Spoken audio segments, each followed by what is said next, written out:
I'm sorry, dear, but I was alone in the dark!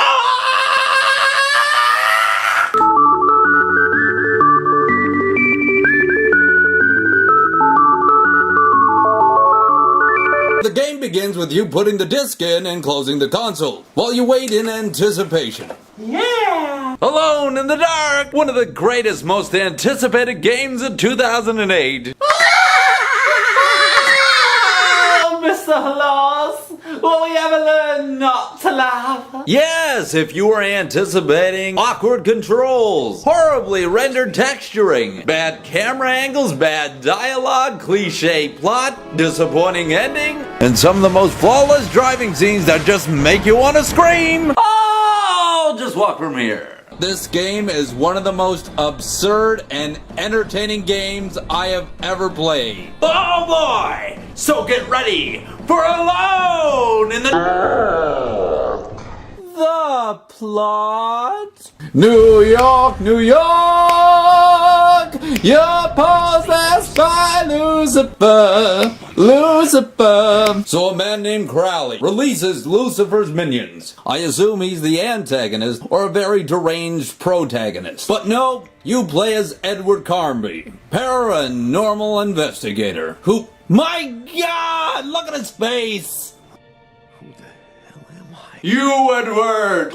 Harshu! His face looks like hardened leather. And the very first game mechanic you learn is blinking.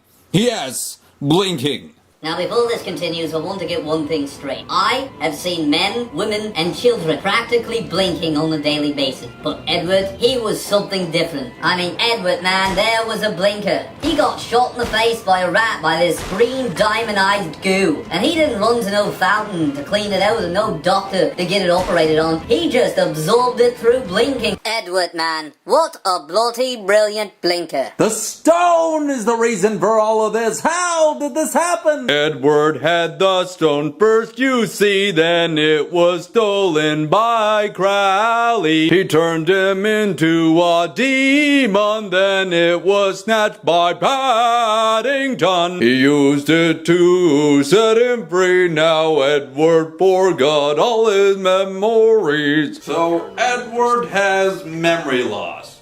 Who the hell am I think it's more cliche as a reviewer to say, amnesia? How cliche! And to be honest, this does not bother me in the least. What bothers me though is when Edward is trying to find out who he is, goes inside the sewer, Crowley actually calls Edward up and tells him his name. Wonderland. Carnby. Yes, that's your name, you poor fool. Edward Carnby. What are you, an anti-villain? This is not what villains are supposed to do. You want that stone? Do you actually want to summon Lucifer, Crowley? I mean, my goodness. If I was a villain, I would call him up and go, hello there, Joey. Yeah, your name is Joey. You're a corn farmer from Illinois. Joey, you certainly do love your corn. Just been reading this article here, so your demonic stones ain't helping your corn grow, you say. Pretty interesting read, Joey. And I'd recommend you taking down that stone and give it to the next demonic man with cracks on his face, spouting out jibber jabber, such as, I taste your fear. and be done with it. I would recommend going back to Illinois and maintaining your corn, Joey. Maintaining your corn. Now, as you make your way through the game, you're actually going to meet some very fascinating people, like this lovely young lady that has wooden leg-itis. My friend has wooden leg-itis. Woodrow. Do you know what it's like to constantly have wood?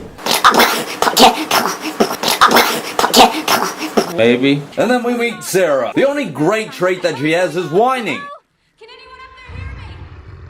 Stop shouting. And after about 10 minutes, you too may just want to pick up an axe and go, I'm a lumberjack and I'm okay, went insane yesterday. Are you mad or what?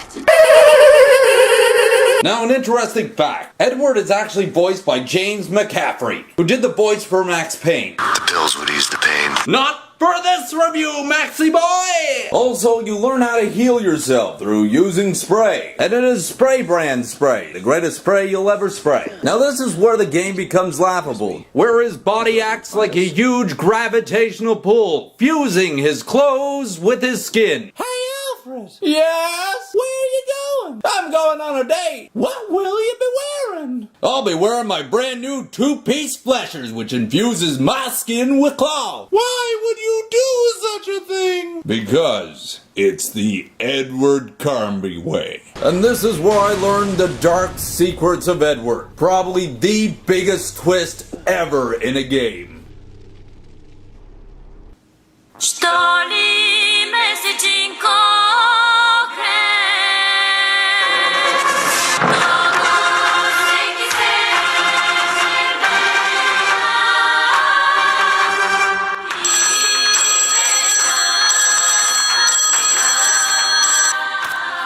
Hello? Hello, Alfred.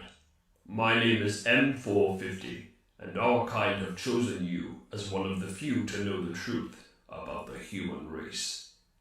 I hope you're sitting down. Long ago, mutants were... Oh, that's a nice background track. Anyways, long ago, mutants rise to the Earth's surface, and have since then evolved to look and act exactly like humans, except for one thing. They have a tendency to elongate their neck, sometimes out of their own control. Of course, we could have fought them off, but unfortunately, we're tiny. So that's why we've come to you. You are the only one who can liberate the... What?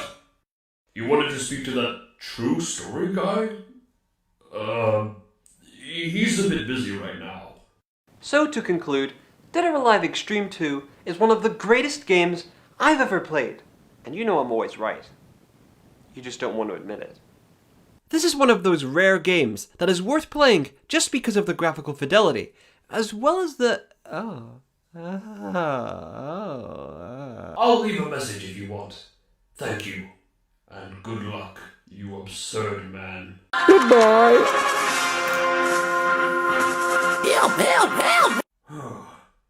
Well, now that that's taken care of, who wants a game of Scrabble?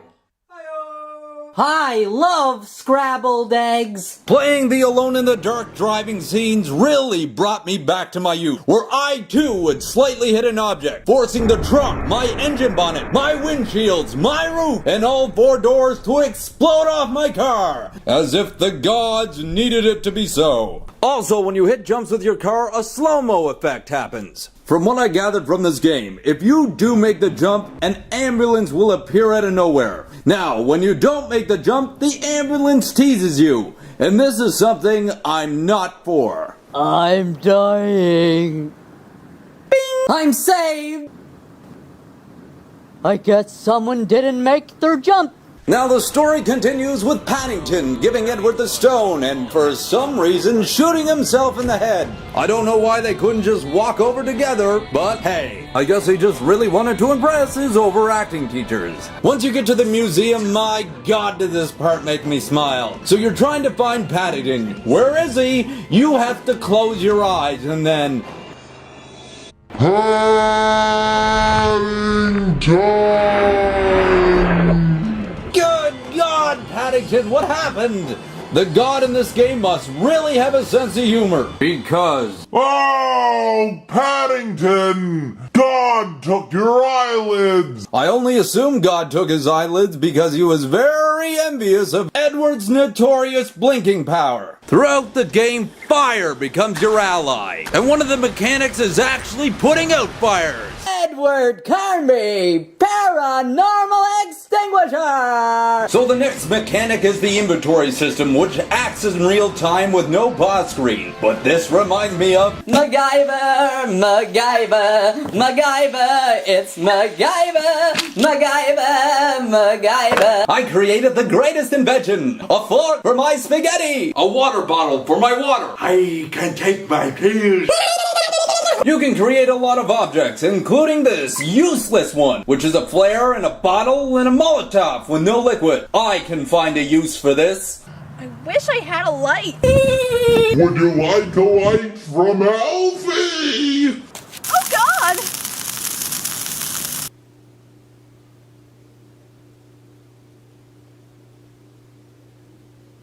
and the glow sticks that protect you from the dreaded ground. Yes, the ground can be a very dangerous place. Alfred, I'm making supper. The ground, love! I'll save you, love!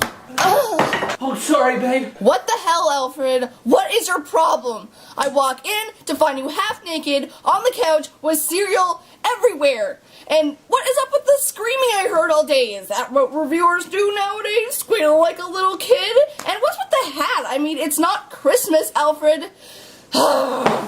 My mother was right. I should have never moved in with you. You're always leaving forks in the bathtub. I just don't know what's wrong with you sometimes. You're just